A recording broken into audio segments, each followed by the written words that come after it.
Alright, what's going on, guys? Trev back again, here to bring you another video. This one's going to be doing my movie review, non-spoiler, for the amazing Spider-Man 2.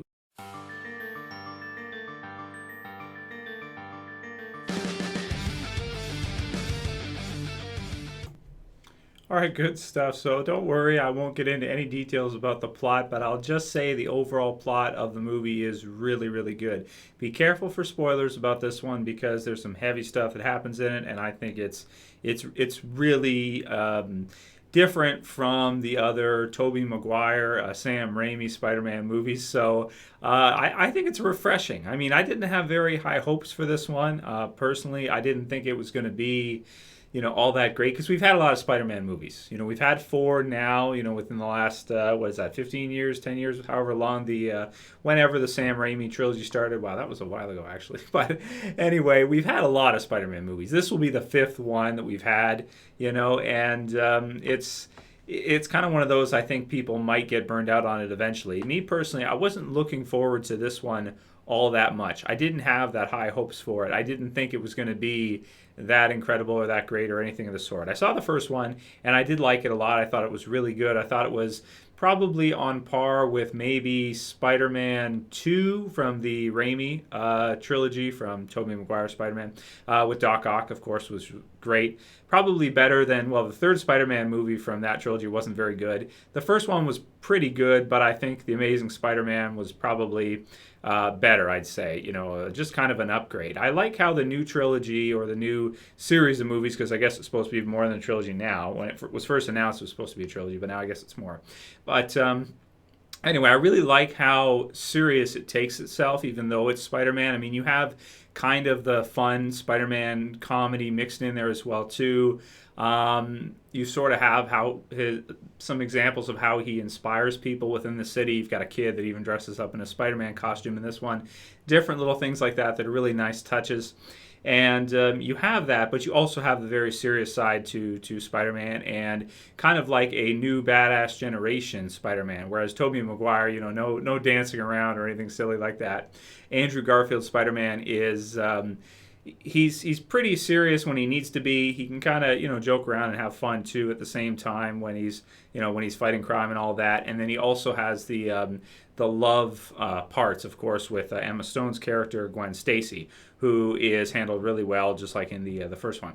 So I really like how this is kind of like an updated, new generation type version of Spider-Man, because the Raimis were a little bit, I don't know how I would describe them. They're a little bit too fantastical. They're a little bit too floaty for me. I don't know if that's a word, but, they would get all into it, and it was kind of silly, and it was hard to take serious. You got James Franco in there who's playing Hobgoblin, I guess, or New Goblin, as you want to call him, whatever. I don't think either one's incorrect, but anyway, and it just was pretty over the top. It wasn't very believable.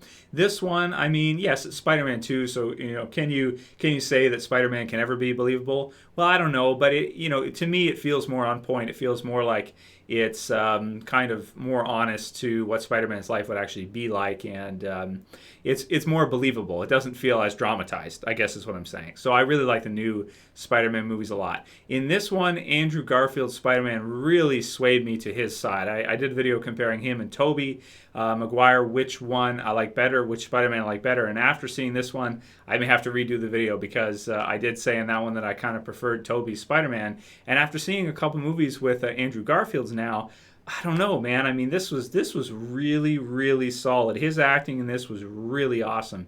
Really touching at some parts. Like, for example, don't worry, no spoilers, but this is a really minor thing. He's basically asking Aunt May about his parents and what happened to him as we're kind of finding out more about what happened to them in this movie. And there's just a really touching scene between them. I won't go into the details, but really touching, really well acted from both people. And I really felt like all of the acting in this one was really good, delivered really well, and very believable. The sort of lovey-dovey, back and forth, complicated scenes between Gwen Stacy, Emma Stone, and Andrew Garfield's Peter Parker Spider-Man were also handled really well in this one. I don't really want to get into too many details. I'll do a spoiler review version of this one afterwards, but I'll just say basically that I think both of them owned their roles in this one. I think Emma Stone is really good choice to play sort of that, like way back from when we saw Superbad. She was in Superbad and all that. She kind of plays like, I want to say like a nerdy girl, that's into nerdy guys. Don't get offended, anybody, please. It's not my intention, but she plays that kind of thing where she's got the soft, cute thing, and they kind of banter back and forth together. It's kind of like a flirty relationship type thing at that stage, I guess I would say. And they play off each other really well in this movie. They have good chemistry, I would say, and their romance in this is pretty good. It's not too much, but it's enough to deliver the message, I guess I would say. So that's that. In terms of the villains, because of course we have Jamie Foxx as new villain Electro, who's never been done before in a live-action Spider-Man movie. I liked him. I thought he was pretty good. At first, I was kind of like, I don't know how Electro's going to be, because the comic book version of Electro, I'm used to the the yellow suit with the green and stuff, and just really comic booky. I mean, I couldn't imagine seeing something like that, in live action, yellow and green. So I liked their sort of envisioning of how they designed him.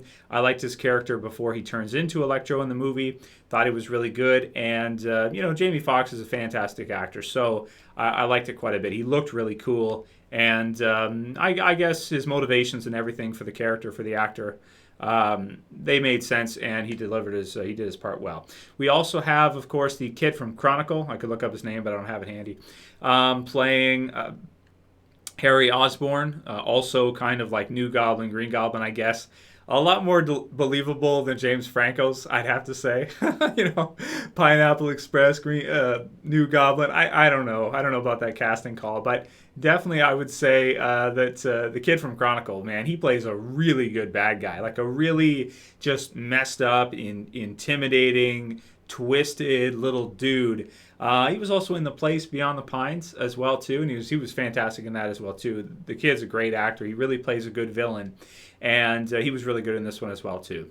So that's in terms of the character stuff. In terms of the action, I think it's really good in this one. We even get to see some other cool Spider-Man characters. It's released online. You can see that Rhino, a mechanized version of Rhino, is going to be in this, and there's a lot of really cool comic book moments that relate back to the comic books and get you thinking, are they going to include this character, or are they going to go here, because that's what happened in the books, and they kind of keep you guessing right up until the end, until they deliver it, and it's handled really well, is what I'll say. I'm speaking vaguely on purpose.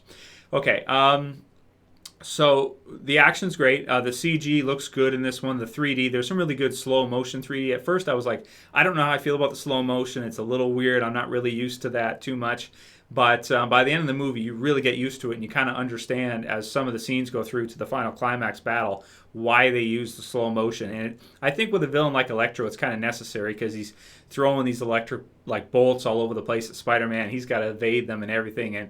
And it makes a lot of sense. You'd slow it down and kind of really give us a close look at step by step what's happening, and kind of how he's flipping over some of the electrical things that are coming at him, or he's shooting web or whatever, really slow motion. And by the end, I think it was a good choice. It makes a lot of sense when you see it all the way through.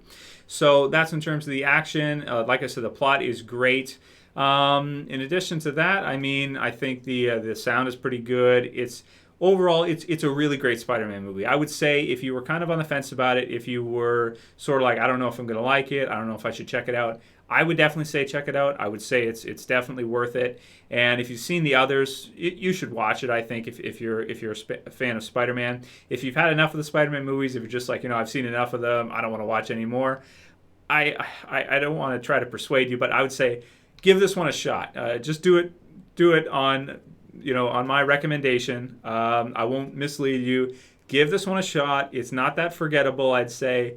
It's pretty memorable, and I just said that. It's not forgettable, and it's really solid, really, really solid. So in terms of a score, this one's a really tough one for me. I think it's going to be polarizing for people and what they think. for me, this one just did it. It set itself apart from the others, and I really loved it. So I'm going to give it an 8.2. It's definitely a not skip if you like Spider-Man, if you like Marvel Comics.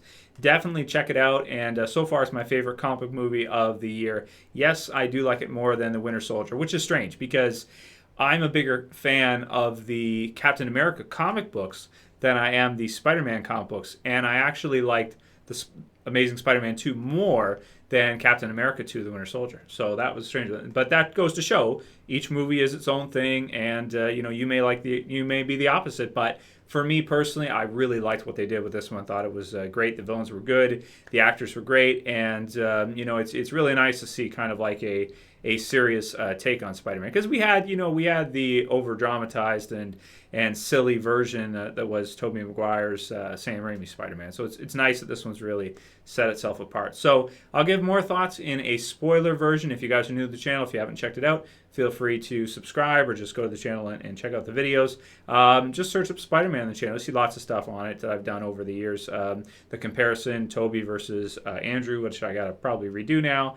And I'm thinking about doing a Spider-Man character spotlight. So let me know what you guys think about that and if you'd be interested in that. And that's pretty much all I got to say for this one. Definitely check it out. Great comic book movie. Can't go wrong. Definitely not one to pass up. So anyway, I'll call it here. That's it for this video, guys. I'll see you for the next one. This is Trev. As always, I'm saying peace.